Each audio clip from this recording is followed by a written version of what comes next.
দেবাদিদেব মহাদেবের বরে অমর হয়েছিলেন ঋষি মার্কেন্ডেয়। মার্কেন্ডেয় পুরাণ এবং ভাগবত পুরাণে এই ঋষির অমরত্বের কাহিনী বর্ণনা করা হয়েছে। কথিত আছে যে ভৃগুবংশীয় ঋষি মুকন্দু ও মরুপমতি ভগবান শিবের কাছে একটি সন্তানের প্রার্থনা করেন।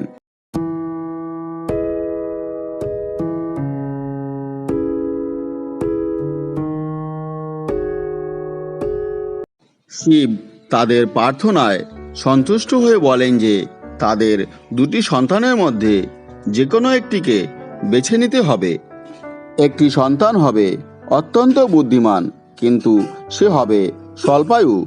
অপর সন্তানটি হবে দীর্ঘজীবী, কিন্তু সে হবে অত্যন্তই বোকা।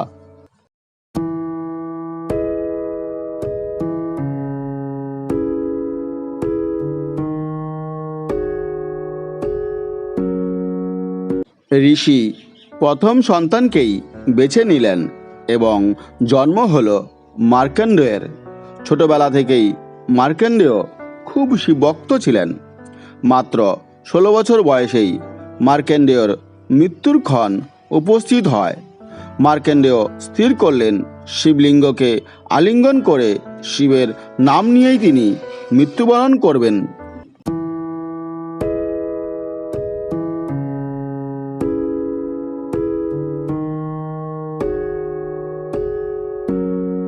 যথাসময়ে যমদূতেরা এসে উপস্থিত হন, কিন্তু তারা কিছুতেই তাকে নিয়ে যেতে পারলে না।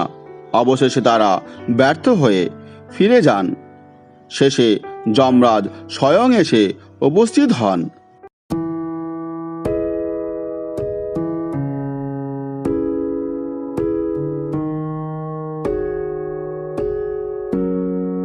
যমরাজ মার্কেন্ডেয়কে তার সঙ্গে নিয়ে যাওয়ার জন্য মৃত্যু পাশা ফেললেন তার ওপর। সেই সময় যুবক মার্কেন্ডেয় শিবলিঙ্গ ধারণ করেছিলেন।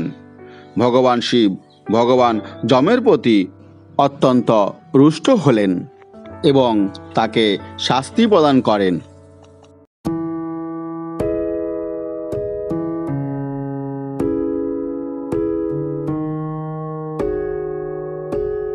মহাদেব মার্কেন্ডেয়র নিষ্ঠা ও ভক্তিতে খুশি হয়ে তার আয়ু বাড়িয়ে দিলেন এবং তাকে চিরজীবী করে দিলেন।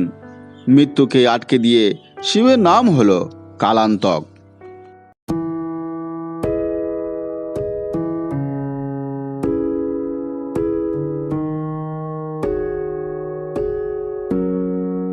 এই ছিল মার্কেন্ডেয়র দীর্ঘজীবী হওয়ার কাহিনী। এই কাহিনীটি আপনাদের কেমন লেগেছে? যদি ভালো লেগে থাকে তাহলে অবশ্যই লাইক, শেয়ার এবং কমেন্ট করবেন। আর হ্যাঁ বন্ধুরা, চ্যানেলটি অবশ্যই সাবস্ক্রাইব করবেন, যাতে নতুন কোনো ভিডিও আপলোড হলে সঙ্গে সঙ্গে আপনাদের কাছে তো নোটিফিকেশান পৌঁছে যায়।